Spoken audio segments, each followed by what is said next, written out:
welcome back to Teacher Gimbal Corporation. It has been a minute before I have made a video, but we are going to do Illustrative Mathematics Practice Algebra 1 Unit 2 Lesson 9. Let's get started.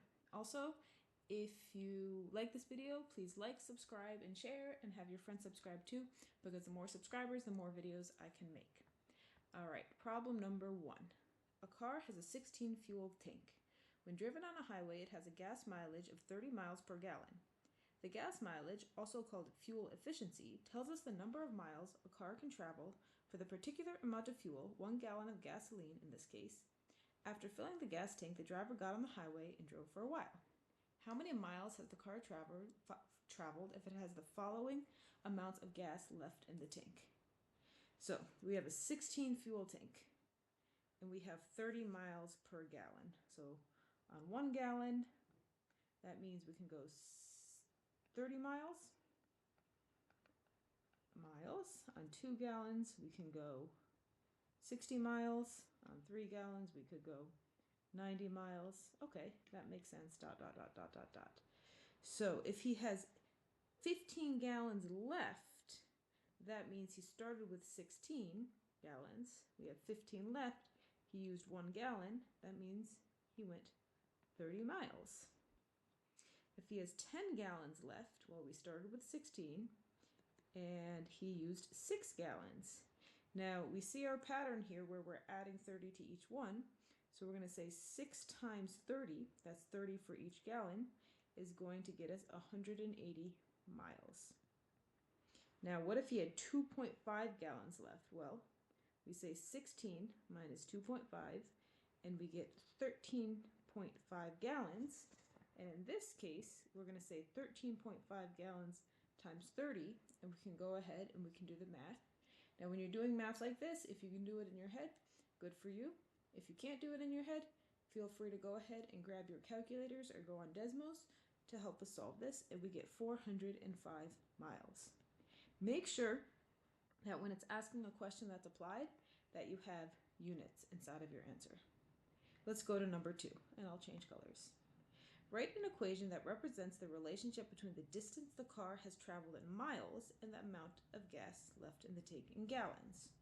Okay, so we want to think how many miles and how many gallons are left in the tank. So let's think what we did here. We had 16, which was the initial amount of gallons we had in the tank, minus X, because that is the amount of gallons that we've used. And we took whatever number we got left, so we took that 1, we took that 6, we took the 13, and we multiplied it by 30. So we're going to multiply it by 30. And we are done. It is okay if you write your answer like this, but if you'd like to distribute that 30 to both the 16 and the X, you're going to go ahead and you're going to use 480 minus X, and we are done. Well, we feel like we're done, but we don't have miles D. This is going to get us D, so I'm going to make sure I have my function equaling D. So 480, that's not X, this is 30X times minus 30X, because I distributed it to the 16, I distributed it to the X. Okay, let's go on to our next question. We have, how many gallons are left in the tank when the car has traveled the following distance? Well, let's go ahead and rewrite our function. Well, we went big. Delete.